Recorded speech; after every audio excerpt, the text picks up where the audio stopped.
اعوذ باللہ من الشیطان الرجیم بسم اللہ الرحمن الرحیم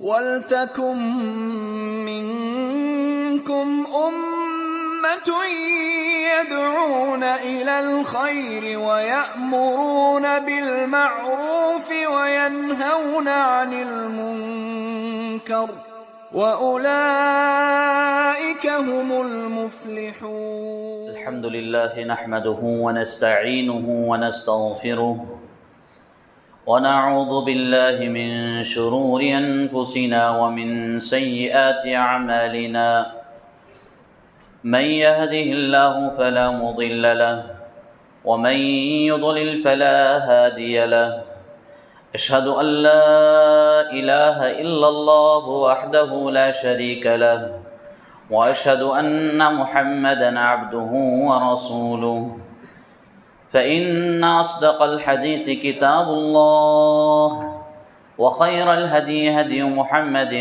صلى الله عليه وسلم وشر الأمور محدثاتها وكل محدثة بدعة وكل بدعة ضلالة وكل ضلالة في النار فأعوذ بالله السميع العليم من الشيطان الرجيم من همزه ونفخه ونفثه بسم الله الرحمن الرحيم يا أيها الذين آمنوا اتقوا الله حق تقاته ولا تموتن إلا وأنتم مسلمون وقال تعالى في موضع آخر يا أيها الناس اتقوا ربكم الذي خلقكم من نفس واحدة وخلق منها زوجها وبث منهما رجالا كثيرا ونساء واتقوا الله الذي تساءلون به والأرحام إن الله كان عليكم رقيبا وقال تعالى في موضع آخر يا أيها الذين آمنوا اتقوا الله وقولوا قولا سديدا يصلح لكم أعمالكم ويغفر لكم ذنوبكم ومن يطع الله ورسوله فقد فاز فوزا عظيما قال الله تبارك وتعالى في كلامه المجيد والفرقان الحميد يا أيها الذين آمنوا لا تأكلوا الربا أضعافا مضاعفة واتقوا الله لعلكم تفلحون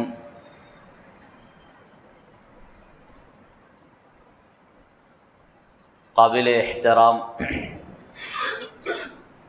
بزرگان دین، نوجوانان اسلام، پردہ نشین خواتین اسلام، عزیز بچوں،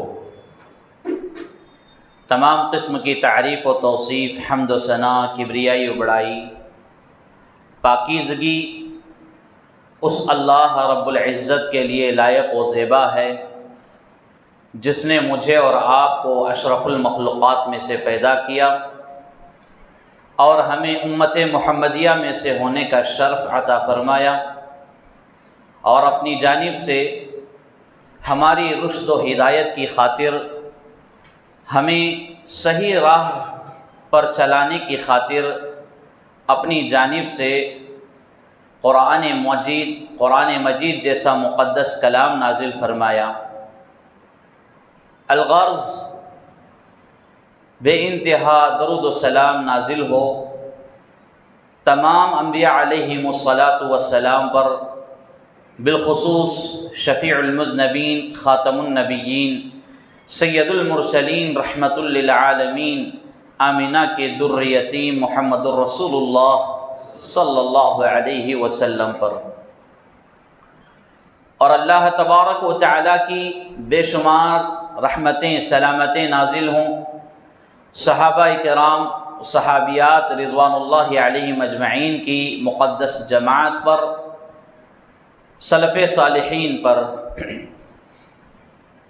حاضرین جمعہ، آج کے مختصر وقت میں وقت کے ایک اہم ترین ضرورت کے تحت ایک عنوان کی وضاحت کی جا رہی ہے۔ رب العزت سے دعا ہے اللہ تعالی ہمیں حق کہنے اور ہم تمام کو حق پر عمل کرنے کی توفیق عطا فرمائے، آمین یا رب العالمین۔ پیوستہ جمعہ میں سود اور اس کی تباہ کاریوں سے متعلق گفتگو ہوئی تھی، تو اسی سے متعلق آج کی گفتگو رہے گی، جس میں سود کی کچھ جدید قسموں کا تذکرہ کیا جائے گا۔ سود جیسا کہ اللہ رب العالمین نے اس کو حرام قرار دیا ہے، اور گزشتہ جمعہ میں اس سے متعلق کئی آیتیں حدیثیں آپ کے سامنے بیان کی گئی ہیں۔ آج بھی خطبہ مسنونہ کے بعد ایک آیت آپ کے گوشے گزار کی گئی، جس میں رب العزت فرما رہا ہے، یا ایھا الذین آمنوا لا تأکلوا الربا اضعافا مضاعفہ واتقوا اللہ لعلکم تفلحون، کہ اے وہ لوگو جو ایمان لائے ہو، سود کو بڑھا چڑھا کر مت کھاؤ، اللہ کا تقوی اختیار کرو، اللہ سے ڈرتے رہو، لعلکم تفلحون، تاکہ تم کامیاب ہو جاؤ۔ مطلب یہ ہے انسان اپنی دنیاوی زندگی میں اللہ رب العالمین کے بتائے ہوئے طریقے کے مطابق عمل کرنا چاہیے، اور وہ عمل عبادت سے جڑا ہوا ہو تو اللہ تبارک و تعالیٰ اس کا بھرپور اجر و ثواب عطا کرتا ہے۔ شرط یہ ہے کہ وہ عمل اللہ رب العالمین کے لیے ہی ہو، رسول اللہ صلی اللہ علیہ وسلم کے طریقے کے مطابق ہو، اور حلال رزق کھا کر کیا گیا ہو۔ کیونکہ گزشتہ جمعہ یہ بات بیان کی گئی کہ جو شخص حرام کا ایک لقمہ اپنے پیٹ میں بھیجتا ہے یا حرام کا ایک روپیہ اپنے اوپر استعمال کرتا ہے تو اس کی 40 دن کی عبادت قبول نہیں کی جائے گی۔ اور اسی طرح دوسری روایتوں میں یہ بات ملتی ہے، جو آدمی حرام کھانے والا، حرام استعمال کرنے والا ہے تو اس کی دعا بھی قبول نہیں کی جائے گی۔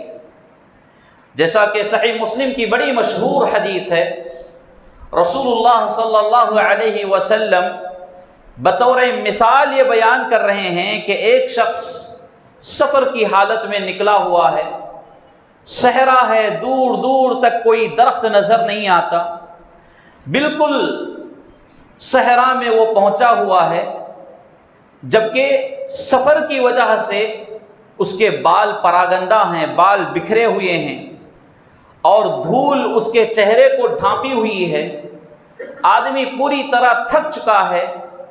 تو ایسی صورت میں اس کا جانور گم ہو جائے، اس کا اونٹ گم ہو جائے، تو پھر اللہ رب العالمین سے وہ دعائیں کرنے لگے۔ بعض روایتوں میں یہ بات آئی ہے کہ ایسی حالت میں بندہ اللہ سے دعا کرتا ہے، یا ربی یا ربی، اے میرے رب، اے میرے رب، مجھے فلاں دے، فلاں عطا کر، فلاں چیز کا میں محتاج ہوں، لیکن اس کی دعا قبول نہیں کی جائے گی۔ کیوں؟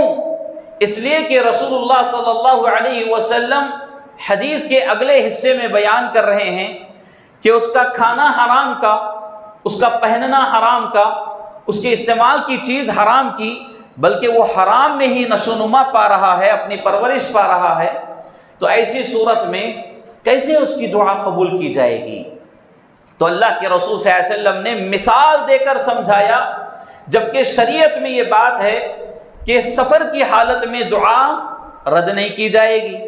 دعا کی قبولیت کے جو اوقات ہیں ان میں سفر کی حالت بھی ہے، لیکن اللہ کے رسول صلی اللہ علیہ وسلم نے یہاں سفر کی مثال دے کر بیان کی کہ اگر کوئی آدمی حرام کھاتا ہے، حرام پہنتا ہے، حرام استعمال کرتا ہے، اپنی زندگی میں حرام پر ہی جیتا ہے، تو ایسے آدمی کی دعا سفر میں بھی قبول نہیں ہوگی۔ تو میرے بھائیو، حرام کا بڑا ہی دخل ہے عبادتوں کے ریجیکٹ ہونے میں۔ یعنی عبادتوں کو دھتکار دینے میں حرام کا بہت بڑا دخل ہے، لہذا حرام سے بچنا چاہیے۔ اب دیکھیے سود سے متعلق کچھ ایسی قسمیں ہیں جن کو مجھے اور آپ کو سمجھنا بے حد ضروری ہے، کیونکہ جس دور میں اور آپ جی رہے ہیں اس دور میں ہر طرف سے ہم سود میں گھیرے ہوئے ہیں، ہر طرف سے سود میں ہم جکڑے ہوئے ہیں۔ آپ دیکھیے، غور کر کے دیکھیے، ہمارے گھروں کا معاملہ لے لیں یا پھر کوئی اور تجارتی معاملہ لے لیں، ہر چیز آج سود سے جڑی ہوئی ہے۔ تو ایسے میں ہمیں کیا کرنا چاہیے؟ رب العالمین کا فرمان ہے اتقوا اللہ مستطعتم، یعنی جہاں تک ہو سکے تم اللہ رب العالمین سے ڈرتے رہیں، تمہاری جتنی طاقت ہے اتنی طاقت کے حساب سے اللہ رب العالمین کا تقوی اختیار کریں۔ تو اس دنیاوی زندگی میں مجھے اور آپ کو حتی الامکان یہ کوشش کرنا ہے کہ ہم سود سے بچ کر زندگی گزاریں۔ میرے بھائیو، سود سے متعلق دو حالتیں ہیں، یہ دو حالتیں آپ اپنے ذہن میں رکھیں، کیونکہ ان دو حالتوں پر ہی آج کا پورا خطبہ جمعہ ہوگا۔ سود کی حالتیں دو ہیں، ایک ہے اختیاری حالت اور ایک ہے اضطراری حالت۔ اختیاری حالت کس کو کہتے ہیں؟ یہ وہ حالت ہے جس میں آدمی اپنے آپ کو قابو میں رکھ سکتا ہے، یعنی یہ آدمی کے ہاتھ میں ہوتا ہے، انسان کے ہاتھ میں ہوتا ہے، چاہے تو وہ کرے یا اس سے دور ہو جائے، اس میں کسی قسم کی مجبوری نہیں رہتی۔ تو یہ حالت اختیاری ہے۔ تو حالت اختیاری میں کلی طور پر ہر مکتب فکر کے علماء کا یہ فتویٰ ہے اور شریعت کا یہ کہنا ہے کہ ہر حساب سے اختیاری حالت میں سود حرام ہے کلی طور پر۔ دوسری حالت ہے اضطراری حالت۔ اضطراری حالت کہتے ہیں مجبوری کے وقت آدمی کے لیے دوسرا کوئی چارہ ہے ہی نہیں ہے، اب اس کے لیے وہی ایک راستہ ہے جس پر وہ چلنا پڑتا ہے اور اس کے علاوہ دوسرا چارہ نہیں ہے۔ تو ایسی صورت میں یہ اضطراری حالت کہا جائے گا، اور اس صورت میں بعض علماء کرام کا یہ فتویٰ ہے، جیسے علامہ عبداللہ بن باز رحمۃ اللہ علیہ اور دیگر بڑے بڑے علماء کا یہ کہنا ہے کہ اضطراری حالت میں آدمی اپنی ضرورت کے مطابق بس اس کا استعمال کرے گا، جیسے ہی ضرورت ختم تو اس سے اپنا کیا ہے دامن پاک و صاف کر لے گا، زندگی بھر اسی میں نہیں رہے گا۔ تو بعض علماء کا یہ فتویٰ ہے۔ اب آئیے کون سی حالتیں اختیاری ہیں، کون سی حالتیں اضطراری ہیں، ہم یہ سمجھنے کی کوشش کریں گے، اور یہ سمجھنا بے حد ضروری ہے، یہ سمجھنا بے حد ضروری ہے۔ دیکھیے میرے بھائیو، یہ موضوع کیوں اتنا اہم ہے؟ ہم دن میں 5 وقت کی نماز پڑھتے ہیں، کئی مرتبہ دعائیں کرتے ہیں، ہم میں بہت سارے بھائی اللہ ماشاء اللہ تہجد کے بھی پابند ہوں گے، نوافل کا اہتمام کرتے ہیں، صدقہ و خیرات کرتے ہیں۔ تو ان ساری عبادتوں کا محور و مرکز کیا ہے؟ حصول جنت، جنت میں داخلہ، اصل مقصد یہی ہے۔ اگر یہ عبادتیں ہماری قبول نہ ہوں تو پھر کیسے ہم جنت میں داخل ہوں گے؟ کیسے ہم اصل بنیادی مقصد میں کامیاب ہوں گے؟ لہذا اپنی نمازوں کی حفاظت کرنے کے لیے سب سے پہلے حرام کے مسئلے کو، سود کے مسئلے کو سمجھنا ہے۔ ہماری دعاؤں کی حفاظت کرنے سے پہلے ہمیں سود اور حرام کا مسئلہ سمجھنا ہے۔ صدقہ و خیرات کی قبولیت کی فکر اگر ہے تو اس سے پہلے ہمیں حرام اور سود کے بارے میں معلوم ہونا چاہیے۔ لہذا میرے بھائیوں، اس سے متعلق جب ہم دیکھیں گے تو ہماری زندگی میں چند کام ہم سے جڑے ہوئے ہیں، چند کام ہم سے جڑے ہوئے ہیں، وہ کام ہم کرتے جا رہے ہیں اور اس میں ہم غور نہیں کر رہے ہیں کہ کون سی حالت اختیاری ہے اور کون سی حالت اضطراری ہے۔ اختیاری اور اضطراری آپ یہ اپنے ذہن میں رکھ کر چلیں۔ تو میرے بھائیوں، معلوم یہ ہوتا ہے ہماری زندگی میں اکثر لوگ تجارت کرتے ہیں، اکثر لوگوں کا مشغلہ بزنس ہے۔ تجارت میں، بزنس میں ایک بہترین اصول دنیا کے سب سے بڑے تاجر نے بیان کیا ہے۔ یہ ایسے تاجر ہیں جن کی تجارت کی گواہی اللہ نے دی ہے، یہ ایسے تاجر ہیں جن کی تجارت کو دیکھ کر لوگ اپنا دل دے بیٹھتے تھے۔ یہ ایسے تاجر ہیں جن کی تجارت دیکھ کر، انصاف کو دیکھ کر، امانت داری کو دیکھ کر، ان کی تجارت میں حلال کے پہلو کو دیکھ کر، حرام سے بچنے کو دیکھ کر بڑے بڑے دشمن بھی ان کے سامنے پگھل جاتے اور اپنا مال ان کو دے دیا کرتے کہ اس مال سے وہ تجارت کریں۔ کون ہے؟ پیارے حبیب محمد رسول اللہ صلی اللہ علیہ وسلم ہے، بہترین تاجر، اچھے بزنس مین، اللہ کے رسول صلی اللہ علیہ وسلم۔ انہوں نے تجارت کا ایک اصول بیان کیا ہے، ایک قاعدہ کلیہ بیان کیا ہے۔ آپ ہر معاملے میں اس قاعدے کو آپ اپنے اندر اگر سمو کر رکھیں گے، حفاظت سے رکھیں گے، تو آپ کے تجارتی میدان میں یہ بہت آپ کو کام آنے والی چیز ہے۔ اور اس حدیث کو امام مسلم رحمۃ اللہ علیہ نے اپنی صحیح مسلم میں 1580 پر 7 کے تحت بیان کیے ہیں، اور امام نسائی رحمۃ اللہ علیہ نے اپنی سنن نسائی میں 2250 پر 4 کے تحت بیان کیے ہیں۔ اس کے علاوہ یہ حدیث اور بھی مختلف کتابوں میں بھی لائی گئی ہے، مختلف طرق سے اور مختلف الفاظ سے۔ رسول اللہ صلی اللہ علیہ وسلم کے اس فرمان کو بیان کرنے والے پیارے صحابی حضرت عبادہ بن صامت رضی اللہ تعالیٰ عنہ، وہ فرماتے ہیں انی سمعت رسول اللہ صلی اللہ علیہ وسلم، یعنی رسول اللہ صلی اللہ علیہ وسلم کو فرماتے ہوئے میں نے سنا، رسول اللہ صلی اللہ علیہ وسلم نے منع فرمایا کہ کیا منع فرمایا؟ الذهب بالذهب والفضة بالفضة والشعير بالشعير والبر بالبر۔ اللہ کے رسول صلی اللہ علیہ وسلم نے سونے سے سونے کی تجارت، چاندی سے چاندی کی تجارت، گیہوں سے گیہوں کی تجارت، جو سے جو کی تجارت، والملح بالملح، نمک سے نمک کی تجارت کرنے سے منع فرمایا، اللہ یہ کہ مطلب یہاں حکم الگ ہو رہا ہے، یہاں تک تو منع فرمایا ہے، اللہ یہ کہ مثلم بمثل و یدن بیدن، 2 شرطیں لگائی گئی ہیں کہ دونوں برابر سرابر ہوں یا پھر ہینڈ ٹو ہینڈ ہوں۔ یعنی اس حدیث کو مختصر ہم سمجھنے کی کوشش یہ کریں گے کہ اللہ کے رسول صلی اللہ علیہ وسلم نے فرمایا کہ جنس ایک ہے، ایک ہی جنس کی چیز ہے، تو اس ایک ہی جنس کے تبادلے کے سلسلے میں، یعنی کھجور ہے، کھجور کی کئی قسمیں ہیں، اجوا کھجور ہے، سکری کھجور ہے، طرح طرح کے نام والے کھجور آپ کو ملیں گے۔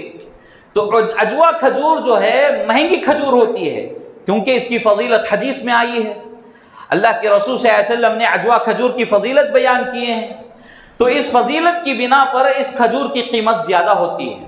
اگر کوئی آدمی اجوا کھجور 1 کلو لے کر آئے اور اس 1 کلو کو دیکھ کر معمولی کھجور 10 کلو خریدنے کی کوشش کرے یا پھر 8 کلو 5 کلو خریدنے کی کوشش کرے تو یہ جائز نہیں ہے، کیونکہ کھجور ایک ہی جنس کی ہے، نام الگ الگ ہے، قسمیں الگ ہیں، لیکن جنس ایک ہے، تو ایک ہی جنس میں اس طرح تجارت کرنا جائز نہیں ہے۔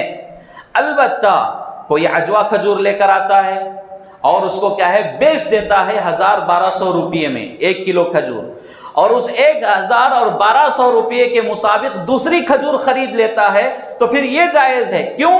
اس لیے کہ یہاں وہ جنس بدل دیا، پیسوں کے ذریعے کھجور خرید رہا ہے، تو یہ جائز ہوگا۔ کھجور دے کر کھجور لینے کا معاملہ ہے تو اس طرح کرنا جائز نہیں ہے کہ آپ اچھی کوالٹی کی بہترین قسم کی کھجور 1 کلو دیں اور 5-6 کلو کیا ہے چھوٹی قسم کی اور معمولی کوالٹی کی کھجور لیں، تو یہ جائز نہیں ہے، جبکہ آپ کی کھجور اچھی ہی ہے، آپ کی کھجور عمدہ ہے، اس کے باوجود یہ جائز نہیں ہے۔ اللہ کے رسول صلی اللہ علیہ وسلم نے اسے منع فرمایا ہے۔ اب اسی طرح دوسری مثال ہم سمجھنے کی کوشش کریں گے، جو ہے اور گیہوں ہے۔ گیہوں اور جو رسول اللہ صلی اللہ علیہ وسلم نے الگ الگ جنس بیان کیا ہے، تو گیہوں دے کر جو لی جا سکتی ہے، جو دے کر گیہوں لی جا سکتی ہے۔ اسی طرح سونا اور چاندی، یہ دونوں الگ الگ جنس ہیں۔ چاندی کی قیمت بہت کم ہوتی ہے بنسبت سونے کے، تو سونا اور چاندی ایک دوسرے میں تبادلہ کر کے بزنس کیا جا سکتا ہے، لیکن یہ ساری چیزوں میں 2 اصول اللہ کے رسول صلی اللہ علیہ وسلم نے بیان کیے ہیں، مثلم بمثل، یعنی دونوں کیا ہے برابر سرابر ہو، کسی کا نقصان نہ ہو، اور اسی طرح کیا ہے یدن بیدن، ہینڈ ٹو ہینڈ ہو۔ اب سونا اور چاندی کا آپ بزنس کر رہے ہیں، کوئی آدمی سونا دے کر چاندی خریدنا چاہ رہا ہے یا چاندی دے کر سونا خریدنا چاہ رہا ہے، تو ایسی صورت میں آپ مارکیٹ کے حساب سے ریٹ دیکھیں گے، جو ہے اس حساب سے ریٹ مکمل کر لیں گے، اور اسی وقت ہاتھ سے ہاتھ نقدی تجارت کی جائے گی۔ اب کے لیے آپ بات طے کر کے رکھ لیے ہیں، 2-3 مہینے کے بعد اگر بزنس کرنا چاہ رہے ہیں تو پھر وہاں ریٹ آپ کو کیا ہے جمپ ہوا رہتا ہے، قیمت فرق آ جاتی ہے، تو ایسی صورت میں فتنہ فساد لڑائی جھگڑے کا امکان ہوتا ہے۔ اسی لیے اللہ کے رسول صلی اللہ علیہ وسلم نے یہ شرط لگائی کہ یدن بیدن، ہینڈ ٹو ہینڈ، یعنی نقدی معاملہ ہو۔ تو لہذا میرے بھائیو، اس طرح یہ اصول، بنیادی اصول وزن والی چیزوں میں، ناپ تول کر دینے والی چیزوں میں، اور اسی طرح سونے چاندی اور جیسے جو مثالیں بیان کی گئیں، ان چیزوں میں اگر یہ اصول اپنے ذہن میں رکھیں گے تو تجارت میں کافی مددگار یہ اصول ثابت ہوگا۔ اب آئیے، ہمیں یہ بنیادی چیز معلوم ہو گئی تاجروں کے لیے، تجارت کے لیے، کہ اس اصول کو جو رسول اللہ صلی اللہ علیہ وسلم نے بیان کیا ہے اس کو اپنے ذہن میں رکھ کر چلنا ہے۔ اب یہ دیکھیے، یہ جو چیز ہے یہ حالت اختیاری میں آتی ہیں، یعنی ایسی حالت میں کہ آدمی مجبور نہیں ہے، آدمی مجبور نہیں ہے کہ ایسا ہی تجارت کرے، یعنی آدمی مجبور نہیں ہے، کسی بھی قسم کا دباؤ نہیں ہے، آدمی یہ کاروبار نہیں تو دوسرا کاروبار بھی کر سکتا ہے، اور یہاں نقصان ہو رہا ہے تو نقصان سے بچ کر کسی اور دوسری جگہ فائدے کے لیے کام کر سکتا ہے۔ یہ حالت اختیاری ہے۔ اس اختیاری حالت میں سود کسی بھی قسم سے جائز نہیں ہے، حرام ہے۔ اب آئیے دوسری بات ہم سمجھنے کی کوشش کرتے ہیں۔ ہماری زندگی میں بہت سارے مسائل بینک سے جڑے ہوئے ہیں، بینک، اور آپ کو معلوم ہونا چاہیے ہمارے ملک عزیز میں اسلامی بینک کا کوئی نظام نہیں ہے۔ بعض لوگوں نے کوشش کی لیکن وہ کیا ہے، بند پڑ گئے، ٹھپ پڑ گئے، ناکام ہو گئے۔ اب جو بینکنگ سسٹم ہمارے ملک میں ہے، یہ جو بینکنگ سسٹم ہے ہر قسم سے سود سے جڑا ہوا ہے، ہر قسم سے۔ آپ دیکھیے، غور کیجئے، آپ کو عمرہ اور حج کے لیے جانا ہے تو پاسپورٹ بنانا پڑے گا، اور پاسپورٹ کے لیے جو چیزیں مانگی جا رہی ہیں ان میں سے اس طرح کی بھی چیزیں ہوتی ہیں کہ آپ کو بینک اکاؤنٹ کا کوئی زیراکس دینا پڑے، یا پھر گیس کا مسئلہ ہے، گھر میں گیس کی خریداری ہو رہی ہے تو آپ کو کیا ہے، بینک سے ریلیٹیو کوئی ثبوت آپ کو وہاں جمع کرنا پڑتا ہے۔ اس طرح آپ دوسرے معاملات میں بھی، بزنس کے معاملات میں، تجارت کے معاملات میں جب آپ غور کرتے ہیں تو ہر معاملہ بینک سے جڑا ہوا ہے۔ تو بینک سے جڑا ہونے کی وجہ سے آدمی مجبور ہے۔ اب یہاں دیکھیے، بعض لوگ خلیجی ممالک میں چلے جاتے ہیں، آؤٹ آف چلے جاتے ہیں کمانے کے لیے، کمانے کے بعد اب وہاں سے وہ سیلری بھیجنا رہتا ہے، وہ اپنی تنخواہ بھیجنا ہوتا ہے۔ کیسے بھیجے گا؟ بینک اکاؤنٹ کے ذریعے بھیجے گا۔ اب دوسروں کے ہاتھ سے بھیجنا چاہے گا تو وہ پیسہ گھر آنے تک یہ پریشان رہے گا، کیونکہ جو آدمی لانے والا ہے وہ آدمی کیا بھروسے کے قابل ہے؟ اور اسی طرح اگر قیمت زیادہ ہو تو ایئرپورٹ میں بھی آپ کے لیے مسئلہ ہو سکتا ہے کہ بڑی قیمت لے کر آپ ایئرپورٹ میں کیا ہے، سفر نہیں کر سکتے۔ تو یہ سارے مسائل سامنے رکھتے ہوئے علامہ بن باز رحمۃ اللہ علیہ اور ان جیسے بڑے علماء نے یہ فتویٰ دیا ہے کہ یہ اضطراری حالت ہے، یعنی دوسری جو حالت بیان کی گئی اضطراری حالت، مجبوری والی حالت، تو ایسی حالت میں آدمی وقت ضرورت اپنا تعلق اس سے جوڑ سکتا ہے، اور وقت ضرورت ختم ہو جائے تو اپنا تعلق پاک و صاف کر لینا چاہیے، اپنا معاملہ رفع دفع کر لینا چاہیے۔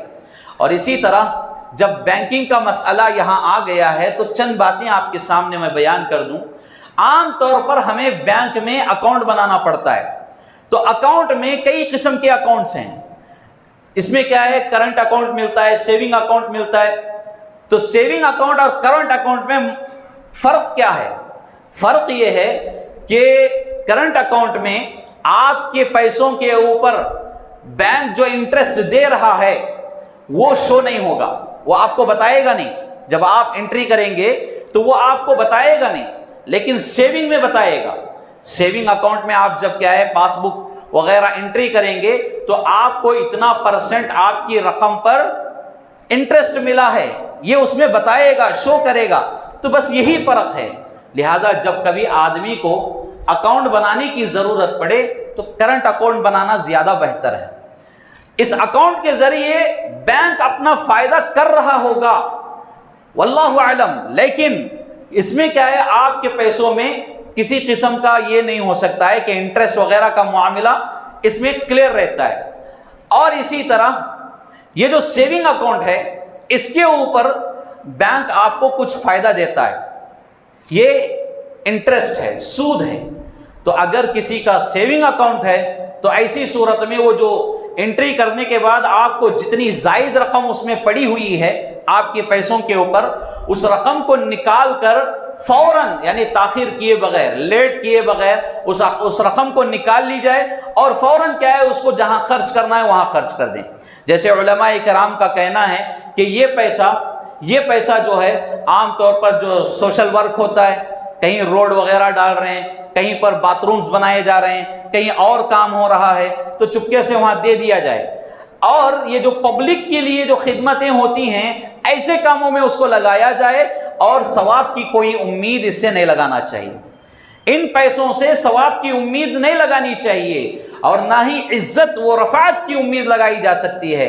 یعنی آدمی اپنا سود والا پیسہ لے کر گیا اور بڑی شان و شوکت کے ساتھ فلاں ٹرسٹ کو دے رہا ہے، فلاں سوسائٹی کو دے رہا ہے، اور اس کے لیے فوٹوز بھی نکال رہا ہے، اس کے لیے ویڈیوز بنا رہا ہے. تو یہ ساری چیزیں غلط ہیں، یہ ساری چیزیں غلط ہیں، اور اس بارے میں اللہ رب العالمین کے پاس سوال کیا جائے گا، آپ کو جواب دینا پڑے گا. تو یہ جو پیسے ہیں، جو انٹرسٹ والے پیسے، ایسے پیسوں کو لے جا کر اس طرح کے کاموں میں لگائے جا سکتے ہیں، اور ثواب کی کوئی امید نہیں لگائی جائے گی، اور وہاں پر عزت و وقار، شہرت کی بھی کوئی امید نہیں لگائی جائے گی، اور جہاں دیا جا رہا ہے وہاں سے اپنا ذاتی فائدہ بھی نہیں نکالا جائے گا. یعنی جہاں لگا رہے ہیں، ہو سکتا ہے ہمیں کبھی کچھ ضرورت پڑے تو جس کو دیے ہیں اس کے پاس جا کر ہم اپنی پرسنل مدد کے لیے اس کو کیا ہے، اس کا سہارا دے کر، فلاں وقت میں آپ کو اتنے پیسے دیا تھا فلاں کام کے لیے، آپ ابھی میری مدد کر دیں. نہیں، ایسا آپ کسی بھی قسم کا اس پیسوں کے اوپر اپنا فائدہ نہیں کر سکتے. تو بہرکیف اکاؤنٹ بنانے کی ضرورت پڑے تو کرنٹ اکاؤنٹ بنانا یہ زیادہ بہتر ہے. اگر کسی کا سیونگ اکاؤنٹ ہے تو سیونگ اکاؤنٹ کے مسئلے میں اس طرح احتیاط کرنا یہ بہت ہی اچھا عمل ہے. اور بینک سے متعلق کارڈز آتے ہیں، A T M cards, debit card اور کریڈٹ کارڈ وغیرہ. تو ڈیبٹ کارڈ کا مسئلہ کیا ہوتا ہے، اکاؤنٹ میں آپ کے جتنے پیسے ہیں آپ اتنے پیسے استعمال کریں گے، آپ اتنے پیسے استعمال کریں گے، آگے کچھ نہیں ہے. لیکن کریڈٹ کارڈ کا مسئلہ کیا ہوتا ہے، آپ کے اکاؤنٹ میں 5 لاکھ روپے ہیں لیکن آپ کو 10 لاکھ کی ضرورت ہے، کہیں آپ شاپنگ کے لیے گئے ہیں یا کوئی چیز اپنی بزنس کے لیے خریدنا چاہ رہے ہیں تو 10 لاکھ کی ضرورت ہے. تو ایسے وقت میں کمپنی، بینک آپ کو کیا ہے، آفر کرے گی، ایکسٹرا جو اماؤنٹ ہو رہا ہے ہم دے دیں گے، آپ کو کیا ہے اتنے مہینوں میں وہ پیسہ پے کرنا ہے.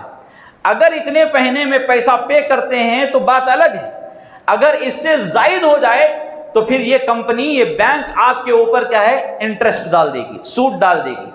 تو یہ جائز نہیں ہے.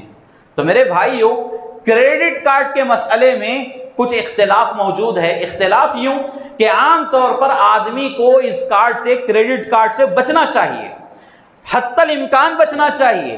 بعض بڑے مسائل، بڑے تجارتی مسائل، بزنس کے جو مسائل ہوتے ہیں، یا پھر خلیجی ممالک کا جو مسئلہ ہے، آپ کو یہاں سے وہاں جانا ہے، اور اس طرح کے معاملات میں کریڈٹ کارڈ کا بڑا اہم رول رہتا ہے. اس کے بغیر آپ کا کام نہیں ہو سکتا، اس کے بغیر آپ کی بزنس نہیں ہو سکتی، اس کے بغیر آپ کی تجارت نہیں ہو سکتی. تو ایسی صورت میں بعض علماء نے یہ کہا ہے کہ ایسی صورت میں کریڈٹ کارڈ استعمال کر سکتے ہیں، لیکن میعاد جو ہے، وقت جو ہے، اس سے پہلے آپ اس کا قرضہ دے دیں تاکہ آپ کے اوپر انٹرسٹ نہ پڑے. بعض علماء کہتے ہیں، لیکن اصل بات یہ ہے، اللہ کے لیے ایسے بڑے کاروبار میں جاؤ ہی نہیں. کیوں؟ ہمارے جو اسلاف گزرے ہیں، بہت بڑے بڑے اسلاف گزرے ہیں، انہوں نے کبھی اس طرح کی حرص نہیں کی. اللہ رب العالمین نے زندگی میں جو روزی روٹی حلال طریقے سے دے رہا ہے اس پر شکر ادا کرنا چاہیے. آدمی بڑے کاروبار کے چکر میں بہت سارے گناہ کرتا جاتا ہے اور اس کو سمجھتا ہے کہ یہ میری مجبوری والی حالت ہے. میری اضطراری والی حالت ہے وغیرہ وغیرہ. نہیں میرے بھائیو، اگر یہ نہیں تو آپ دوسرا کر کے جی سکتے ہیں، یہ نہیں تو دوسرا کاروبار لے کر اچھے انداز میں زندگی گزار سکتے ہیں. تو پھر ایسی صورت میں آپ کو بچنا ہی چاہیے. یہ آپ کی حالت مجبوری نہیں ہے بلکہ یہ اختیاری حالت ہے. ایسی حالت میں آپ کو بچنا چاہیے. جو بعض علماء اس کا فتویٰ دیتے ہیں وہ الگ بات ہے، لیکن اصل اور صحیح بات یہ ہے کہ آدمی کو بچنا چاہیے. کیوں؟ اس لیے کہ آدمی جو اس بات پر معاہدہ طے کر رہا ہے کہ اتنے مہینے میں جو ایکسٹرا اماؤنٹ ہے میں پے کر دوں گا، اگر پے نہیں ہوا تو پھر جو ایکسٹرا یعنی انٹرسٹ پڑے گا وہ میں باندھنے کے لیے تیار ہوں، میں پے کرنے کے لیے تیار ہوں. جو یہ معاہدہ آدمی کر رہا ہے سود کے اوپر، یہ جو کمٹمنٹ ہو رہا ہے، یہی غلط ہے، یہی غلط ہے. لہذا اس سے بچنا چاہیے. تو میرے بھائیو، بینکنگ سسٹم ایسا ہے کہ ہر طرف سے ہمیں مجبوری کی حالت میں گھیرا ہوا ہے. لہذا ایسی صورت میں اتقوا اللہ ما استطعتم کے تحت اللہ سے ڈرو جہاں تک ہو سکے. اس بات کو اپنے ذہن میں رکھ کر آپ عمل کریں اور جہاں تک ہو سکے بینکنگ سسٹم سے دور رہنے کی کوشش کریں. اب یہ بات الگ ہے کہ کسی کے پاس مال زیادہ ہے، گھر میں وہ سیو نہیں کر سکتے اور اس کی سیفٹی نہیں ہے، اس لیے آپ کو کیا ہے بینک میں ہی رکھنا پڑتا ہے. تو ایسی حالتوں میں جیسا کہ بعض علماء نے اس کو جائز قرار دیا ہے. تو یہ بینکنگ کا مسئلہ ہے. اور کئی مسائل ایسے ہیں جیسے LIC کا مسئلہ، لائف انشورنس کا. اور LIC میں بہت ساری پالیسیز ہیں، بہت ساری پالیسیاں آ چکی ہیں. اس میں ایک ہیلتھ انشورنس ہے، اور اسی طرح کیا ہے آپ کے لیے ابھی بچیوں کے سلسلے میں انشورنس ہے.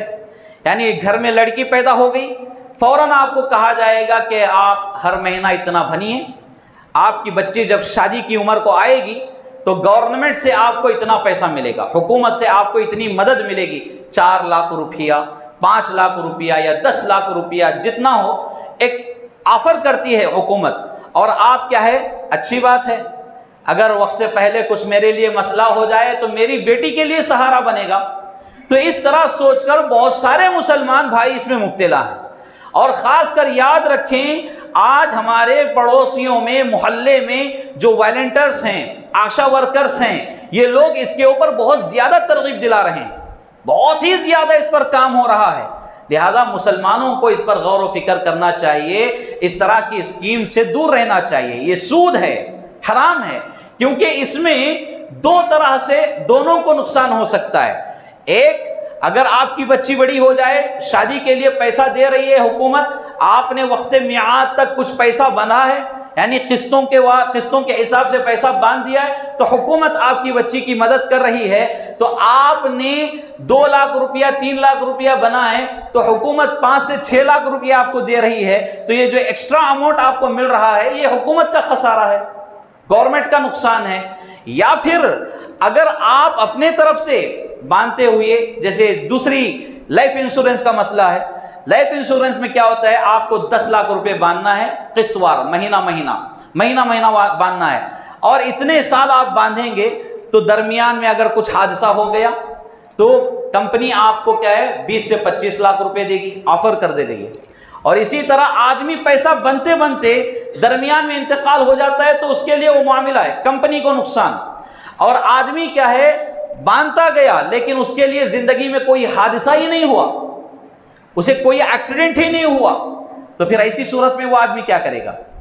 تو یہاں بھی ایک مسئلہ آ کر بیٹھتا ہے. اور یہ جو لائف انشورنس کا مسئلہ ہے، اس میں کچھ ایسے واقعات بھی پیش آئے جس سے انسانیت شرمسار ہو جاتی ہے. آدمی اس پالیسی کو اپنا لیا اور پیسہ باندھتا رہا، 10 لاکھ روپے اس کو باندھنا ہے، ہر مہینہ 2000 روپے، اس طرح کر کے یعنی چند مہینے چند سال وہ باندھنا رہے گا، لیکن کمپنی اس کو 25 لاکھ روپے دے گی. اب یہ آدمی کے جو ورثہ ہیں، جو بچے ہیں، جو اس کے حقدار بنتے ہیں، ان کی نیت خراب ہو جاتی ہے. اور کبھی کبھی ایسے واقعات ہوئے ہیں کہ ورثہ کیا ہے باپ کا قتل کر دیے، باپ کو مار دیے درمیان میں ہی. کیوں؟ یہ 25 لاکھ کی وجہ سے. 25 لاکھ روپے ہمیں کمپنی دے گی تو پیسوں کی حرص میں اپنے سگے باپ کو مار دیے، قتل کر دیے. اس طرح کے کئی حادثات، کئی نقصانات سامنے آ رہے ہیں. تو اس لیے میرے بھائیوں ان ساری چیزوں سے بچنا چاہیے، ان ساری چیزوں سے. اور ایک بڑی مشہور قسم ہے سود کی جو ہمارے درمیان چل پڑی ہے، اس کو چیٹی کی رسم کہا جاتا ہے، چیٹی ڈالنا، اور یہ خواتین زیادہ اس میں ملوث ہیں۔ محلے میں جگہ جگہ پہ ایک بعض علاقوں میں اس کا بعض نام رکھے گئے ہیں، سنگا کہتے ہیں، اور اسی طرح چیٹی کی رقم کہتے ہیں، اور بہت سارے نام دیے گئے ہیں۔ تو ایسی یہ اصل میں کیا چیز ہے اس کو سمجھیں کہ چیٹی ڈالی جاتی ہے، 10 آدمی ہیں، 10 ہزار روپے جمع کرتے ہیں تو لاکھ روپے ہو جاتے ہیں، اور اس چیٹی کی بولی لگائی جاتی ہے، اس چیٹی کو سب سے کم جو لیتا ہے اس کو دی جاتی ہے۔ ایک آدمی کہے گا کہ یہ چیٹی میں 90,000 میں لوں گا، دوسرا آدمی کہے گا کہ نہیں میں 80,000 میں لوں گا، تیسرا آدمی کہے گا کہ میں 70,000 میں لوں گا۔ تو اس طرح کیا ہے، جو سب سے کم کہتا ہے، سب سے کم جو کہتا ہے اس کو وہ چیٹی دے دی جائے گی، اور جو بچا کچا مال ہے، بچا کچا پیسہ ہے، یہ آپس میں وہ لوگ تقسیم کر لیں گے۔ تو یہ سود کی ایک قسم ہے اور بڑی بھیانک قسم ہے، اور یہ قسم جو ہے بعض ٹرسٹوں میں بھی چل رہی ہے، بعض تنظیموں میں بھی چل رہی ہے۔ اللہ رب العالمین ہماری حفاظت فرمائے، اس طرح کی چیزوں سے بچنا ہے، اس طرح کی چیزوں سے بچنا ہے۔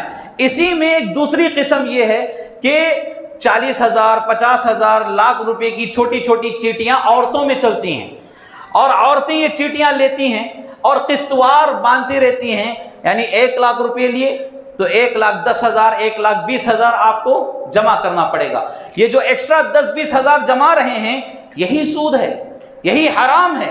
لہذا عورتوں کو بھی ایسے مسائل سے بچنا چاہیے، مردوں کو بھی ایسے مسائل سے بچنا چاہیے۔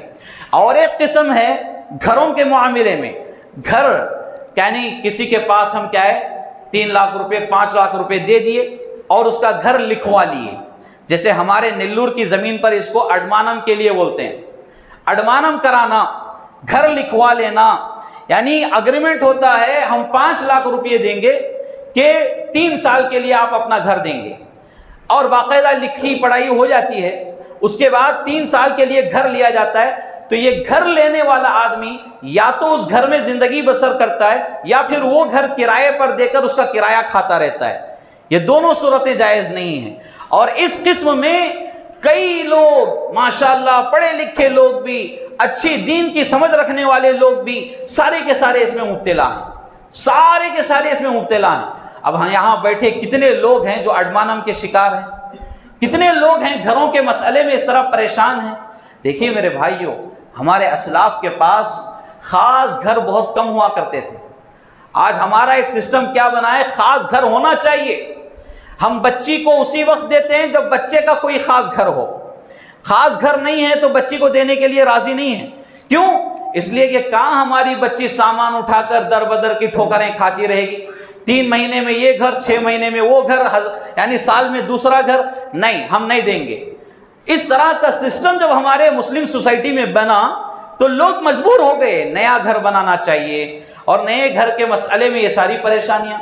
یا پھر آدمی کیا ہے، اس طرح لکھت میں اڈمانم وغیرہ کے لیے گھر کا سسٹم اپنے اوپر لازم کر لیتا ہے اور کہتا ہے کہ نہیں میں مجبور ہوں۔ کتنے لوگ ایسے ہیں جو ماہانہ 30 سے 40-50 ہزار کماتے ہیں اور اڈمانم کے گھر پر رہتے ہیں اور کہتے ہیں کہ مجبور ہیں، جو انکم ہمیں ہو رہا ہے اس سے زندگی برابر نہیں ہو رہی ہے، ہمارا جینا، ہمارا کھانا پینا اس سے کافی نہیں ہو رہا ہے، اس لیے کیا ہے ہم کرایہ دینے کی استطاعت میں نہیں ہے۔ اللہ اکبر! اس سے بڑا ناشکرہ بندہ اور کوئی ہو سکتا ہے جو اتنی اچھی تنخواہ کماتا ہو پھر بھی اڈمانم کے اوپر رہتا ہو؟ اللہ ہماری حفاظت فرمائے۔ اڈمانم کے سلسلے میں ایک کوشش بڑی زور سے ہوتی ہے، کیا ہے؟ آدمی مرد احباب اس میں انول نہیں ہوتے، عورتوں کو اس میں ڈھکلتے ہیں۔ مرد احباب مسجد کے مصلی ہیں، فلاں جماعت و جمعیت کے ذمہ دار ہیں، اگر معلوم ہو گیا تو بدنامی ہو جائے گی، اس لیے خواتین کے ذریعے یہ کام کرواتے ہیں، خواتین کے نام پر اگریمنٹ لکھواتے ہیں۔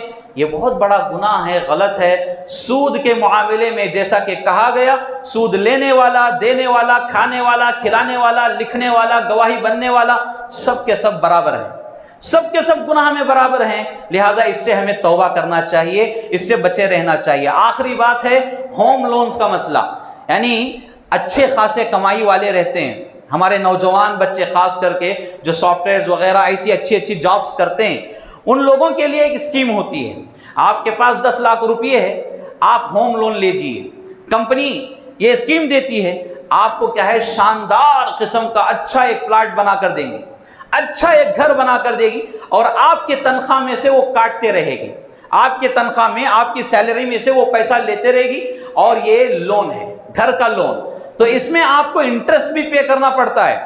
تو ایسے لون سے بھی بچنا چاہیے۔